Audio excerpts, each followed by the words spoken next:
This story goes back 2 years. I had a fiancé at the time. We met at a social gathering after I started my new job. Both of us were 24 at the time. From the very beginning, I thought she was cute. And since we happened to sit next to each other, we started to get along and eventually started dating. Let's call her M. M was somewhat reserved, with pale skin and a slightly petite build. She was fairly busty, with a slim waist and slightly larger hips, so to say. She had a voluptuous body.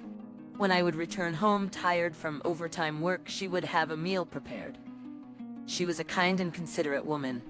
We both enjoyed a good drink, and we often had fun drinking at pubs and bars on our dates. It wasn't our first time being intimate with someone, but I believe we had good physical compatibility. Em told me that since being with me, it was the first time she felt good. About 2.5 years into our relationship, I was offered a job transfer. It was decided that I would go to a regional branch for about 2 years. I hated the idea of being apart. I'd rather break up than go through that pain. Em said, crying, and that's when I proposed to her. When I returned, let's definitely get married. I can still remember Em's face, smiling yet crying when I said that. Even after I transferred, following our engagement ceremony, we kept in touch regularly. Whenever I had time off, I would take a flight to go see her. About a year into my transfer, it was revealed that the cause of infertility in my brother and his wife was my brother's azoospermia. My brother contacted me immediately, and I was asked to get tested as well. The result was that I had azoospermia too. My vision went dark, and my body began to shake involuntarily. The shock of my own physical defect was great, but the reality that I couldn't have children with M, even if we married, was extremely terrifying. M is a child lover looking at the picture of her sister's child. She wondered if we could have a cute baby. That's what she said. The thought of M leaving me if she found out about my condition was terrifying. But I couldn't just stay silent. Unexpectedly, I went home to M's place over the weekend. Originally, I had no plans to return. Normally, I would let her know in advance, but I was still scared to talk to M, so I returned without telling her anything. I arrived in front of her apartment building around 8 p.m. at night, but the lights in M's room were off. I tried calling her cell phone, but she didn't answer. Her door was locked, and it seemed she was out. Since I had terminated the lease of my own apartment when I moved, I had nowhere to go. I always stayed at her place when I returned, and I had no place to stay until she came back. I didn't have a spare key, and my parents' house was too far away to just go back. Reluctantly, I went to a nearby busy street, grabbed a light meal, and decided to kill time at a familiar bar. I was about 10 yards from the entrance of the bar when a familiar figure emerged. It was M.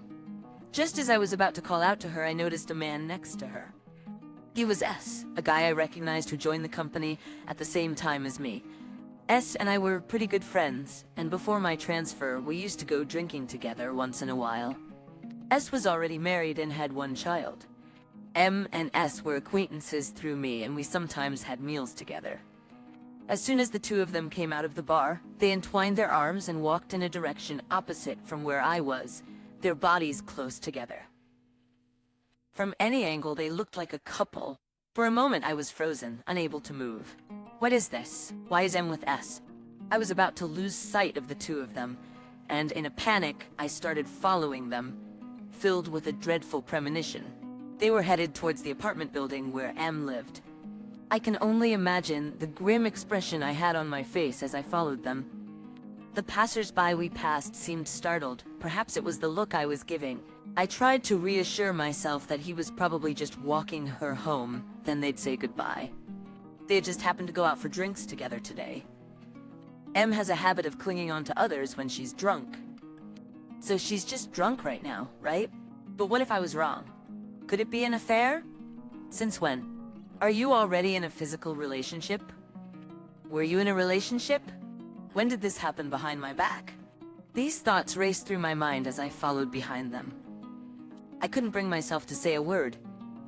I feel pathetic about it now, but back then, I was terrified of them realizing I was tailing them. They stopped in front of M's apartment building, speaking in hushed tones. I could hear them talking, but I couldn't make out the words. They were just saying goodbye, I thought. Any moment now they'll say, "See you tomorrow," and he'll leave. I was hoping for that with all my might, my heart pounding in my chest. I was breaking out in a cold sweat. What happened next, however, was more shocking than I could have ever imagined. M wrapped her arms around S's neck and they embraced tightly and kissed. It was a fervent kiss, far from a simple peck. I could even hear M letting out a small gasp, a sound I was all too familiar with. While S's one hand was wandering around M's waist, his other was fondling her chest. After they broke the kiss, the two disappeared into the apartment building. M took S's hand and let him in. All this while, I stood there frozen, unable to move a muscle. Soon the lights in M's apartment came on. At the same time, I received a call on my cell phone from him. "Hello, it's me. Did you call me today, Kay?" Yeah, I replied, my voice strained. "I'm sorry, I couldn't answer the phone. I was out for dinner with a coworker and didn't notice." "I see. I'm home now, about to go to bed. So good night." Wait a minute. What is it?" I could hear a flustered tone in M's voice. Clearly S was doing something to her. I wanted to ask why she was with S. I wanted to ask why they kissed. But my mind and mouth seemed to be disconnected. The only thing that came out of my mouth was, "Are you feeling okay?" "No, I'm fine. I'll call you later." Then the line went dead. By then I think I was losing my mind. From the outside I probably looked like a peeping Tom or a stalker. I had climbed over the fence of the apartment building to peek into the window of M's room on the first floor. M's room, brightly lit, had curtains draped across the window. However, I was able to catch a glimpse of the inside through a slight gap in the curtains. What I saw was a sight I would never be able to forget, so intense it was. There was M doing something with S that she had never allowed me to do. Her beautiful hair was disheveled, her expression like none I'd ever seen before on a woman. As S was almost facing directly towards me, I could see his blissful face. A guy's face at that moment is something I never wished to see, not even if I lived a lifetime. And moreover, she was my fiancée. Though I did not want to see it, I couldn't tear my eyes away and stepped to the window, gazing intently at their actions. Clenching my teeth in jealousy, I realized later that I had bitten my lip until it bled. Before long, I started to hear M's voice through the closed window, and M was wildly losing control in a way she had never shown me before. Seeing that spectacle, I was hit by a severe headache and nausea. My chest hurt and I felt like vomiting everything in my stomach. I have azoospermia, so does that mean I'm inferior to healthy guys? Looking back, I realize it's not true, but at that time I was truly bothered by that thought. After a while, the two of them seemed to finish in a tight embrace. Of course, they weren't using any contraception. But what shocked me the most was seeing M and S exchanging deep, passionate kisses over and over again. I didn't want to see her passionately kissing another man. I shed tears and could do nothing but watch. I felt a profound sense of loss and emptiness. After they were done, I watched them fall asleep in each other's arms before I unsteadily climbed back over the fence. Then I found myself walking aimlessly back to the bar where I first saw them emerge. I didn't have the courage to confront them in their sleep. I told the bar owner I saw them coming out from here. He had a lot to tell after the bar closed, and there were no other customers. He said that M started coming here with S, while after I got transferred. Each time they visited, their closeness seemed to increase. He mentions seeing a drunk M often in S's arms, kissing and embracing him. It was a frequent occurrence that a few days after I visited the bar with M, she would always return with S. I was at a loss for words and dumbfounded. So, they had been repeating what I saw today? What were M and S thinking, making the place we used to visit our cheating spot? Was I being made a fool of?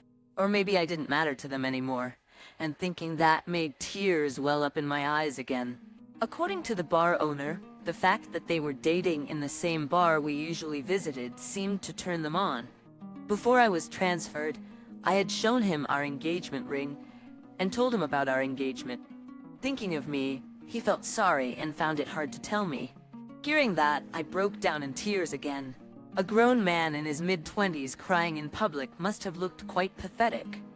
I left the bar, but couldn't bring myself to return to M's room, where the two were sleeping in each other's arms, and stayed the night in a nearby business hotel.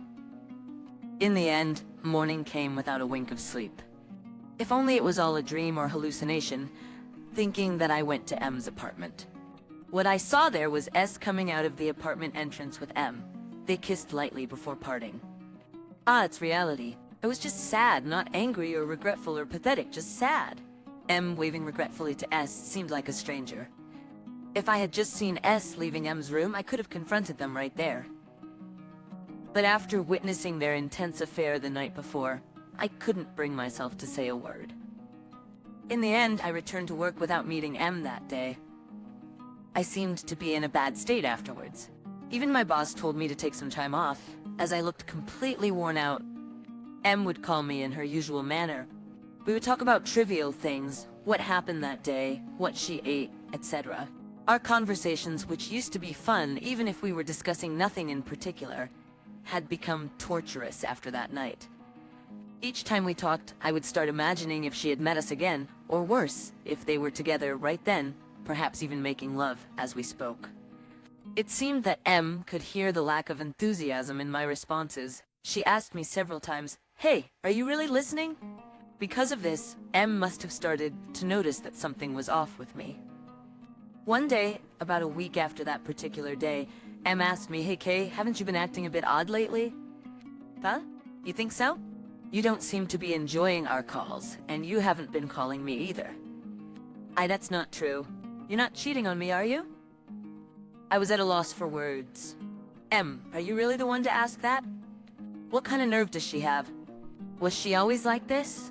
Or was she always like this, and I just never noticed? When I couldn't say anything and just stood there silently, M asked in a worried voice, "Could it be?"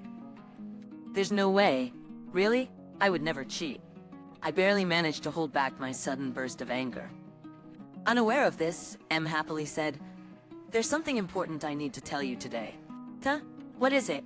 I haven't been getting my period on schedule recently. I went to the doctor and found out. I'm 2 months along. M said this with a look of pure joy on her face. The last time you were home, we didn't use protection. I think that might have been when it happened. Pregnant? 2 months? Mine? We've done things a little out of order, but we can use this as an opportunity.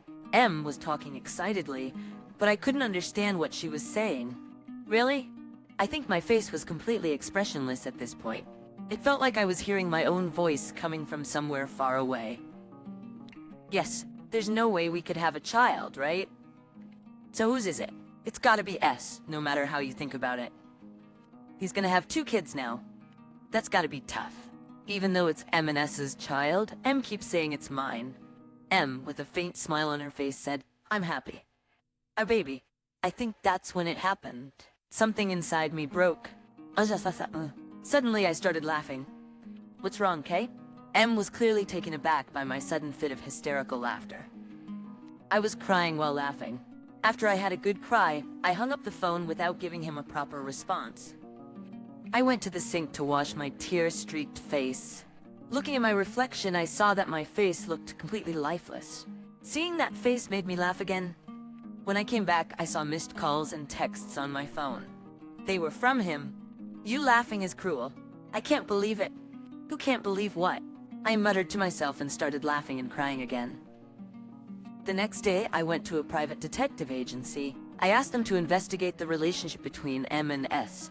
I also got a doctor's note from the hospital where I was previously diagnosed with azoospermia.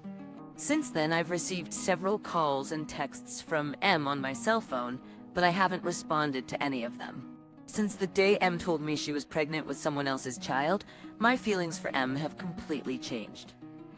Within a week, I got a call from M's parents. They said M was very hurt by the news of the pregnancy and my subsequent behavior. They asked me to explain what was going on. I told her over the phone, "Let's meet and talk when I come home next weekend," then hung up. The detailed report from the private detective was completed 2 days before my return. After our last phone call, M seemed to be frequently meeting with S. There were photos of them kissing on the street and going into M's apartment together. There were also enclosed pictures of them entering and exiting a motel. S, a married man, seemed to have days when he couldn't meet M every day, apparently missing out on 2 out of 3 days. On the days when M couldn't meet S, she would call me on my cell. It was clear when comparing the days M didn't meet S and the days she called me. I thought maybe M was lonely too, but I had no sympathy for her. And then I went home. I met up with M and her parents at a hotel near my workplace. It was a long-awaited reunion. For M, it had been 3 months, for me, 1 month. As soon as M saw my face, she came at me. M, who I used to think was cute, looked terribly distorted, maybe because of her angry face. I couldn't think of M as anything but a stranger. Today you'll explain everything to me. It seemed like she had heard most of the story from M. M's parents also had stern expressions. We went into a coffee shop and started talking. First, her father started the conversation. Questions like, whether I disliked that my daughter was pregnant, whether I really cared for her, whether I was serious about getting married, and so on. M was looking down, glancing at me from time to time. Why can't she just say what she wants to say? I was nearly disgusted, and I started thinking this girl has plenty of flaws too. Like how she still acts like a child, can't detach from her parents, and gets lost in her own world. I used to think those things were endearing when I was in love with her.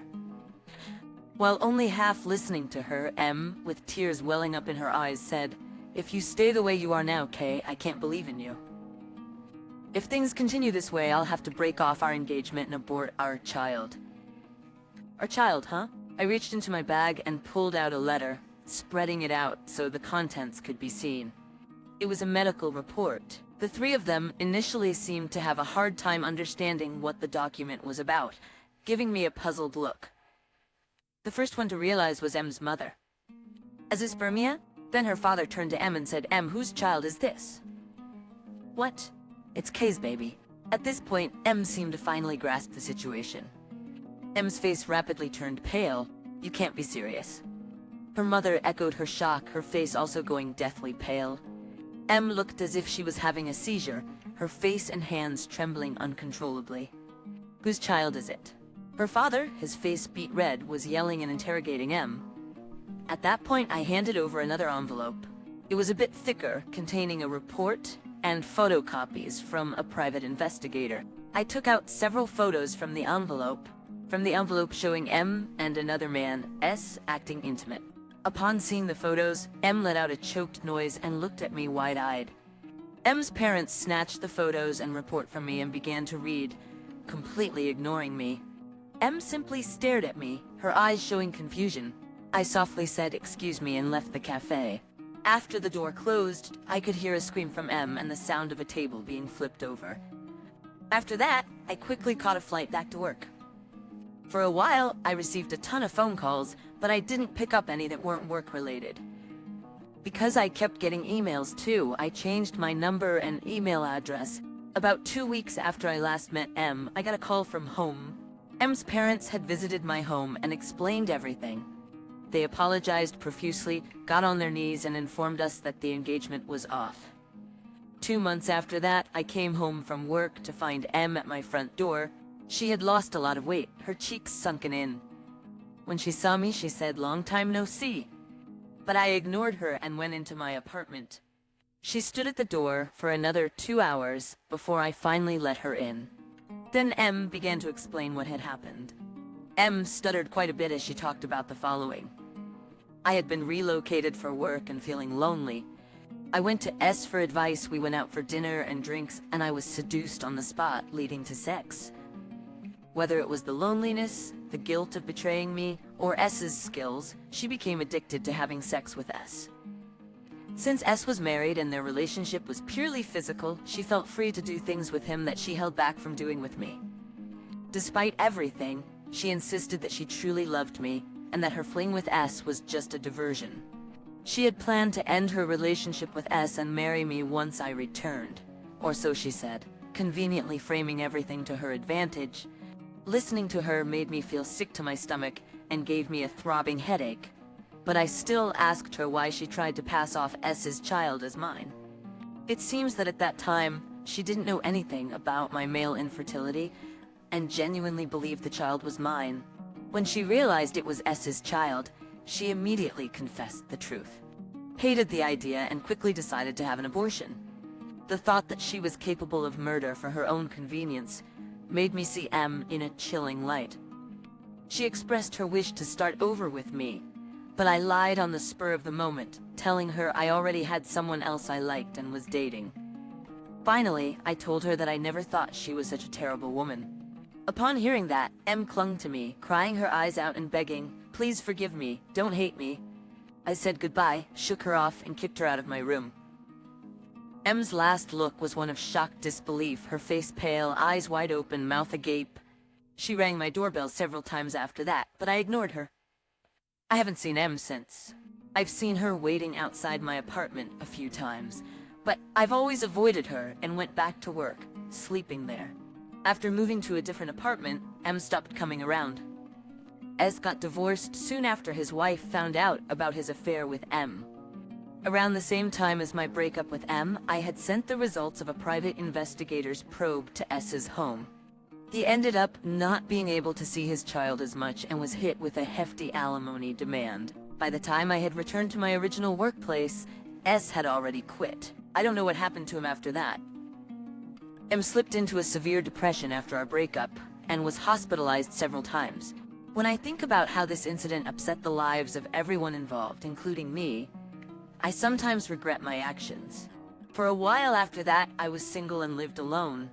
Sometimes I had nightmares about M and S's affair, and I would wake up in a sweat.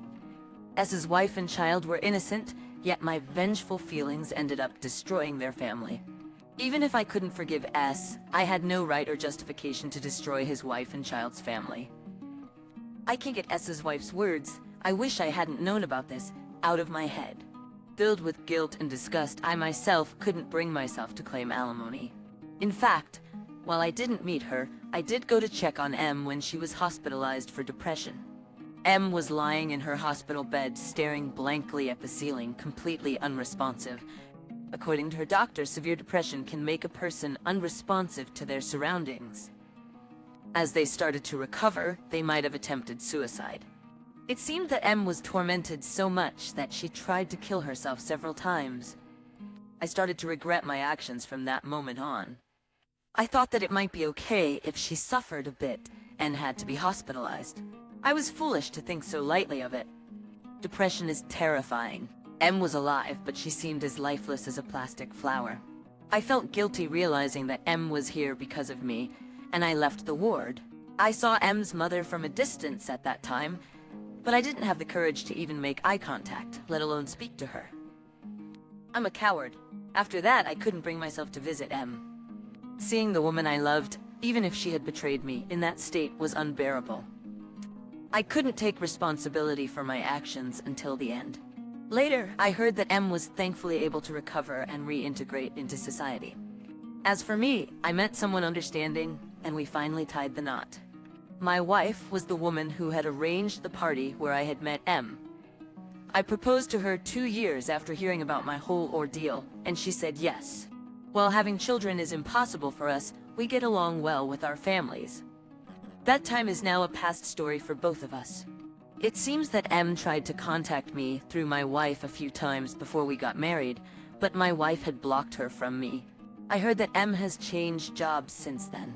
My wife and M were friends from junior college, and my wife and I used to work together at the same workplace. Originally, I was introduced to M through my wife, and that was the beginning. My wife, when M and I started dating, didn't think much of it at first. However, when she heard about the reasons M and I broke up, she didn't see it as someone else's business anymore. After I returned to the head office, she started being extra kind to me, and we grew closer. By the way, S's wife apparently remarried with her child. I heard they've had their ups and downs, but they're doing well, said the boss, who was the matchmaker for the former S couple. Just before my marriage with my wife was decided, she seriously said to me, "M wants to meet." I couldn't handle this on my own, so we went to meet her directly and talked about the marriage. M congratulated us with a complicated look on her face, but for some reason my wife was furious. During the three-way conversation, she was angry. "Thank you for everything so far, but I am marrying this man." I still remember my wife saying calmly, "No matter how hard it gets, I believe that there will come a time when it will turn into a funny story later. Now, I am going to live strong, cherishing the happiness I have obtained. How was it? At first I was worried about what would happen to the protagonist, but I was relieved that he was able to find happiness in the end. The last line by the protagonist's wife was quite refreshing, wasn't it? As this story suggests, infidelity damages the lives of both the person who cheats and the person who is cheated on. Even if the person who is cheated on successfully retaliates, the sense of loss and self-blame are immeasurable. This protagonist was able to overcome these by finding new happiness and gaining a new perspective on life. No matter how hard it gets, there will come a day when it will turn into a funny story. We also want to live with such a strong heart. Thank you for watching the video all the way to the end. If you resonated with the content, please leave a positive rating and a comment.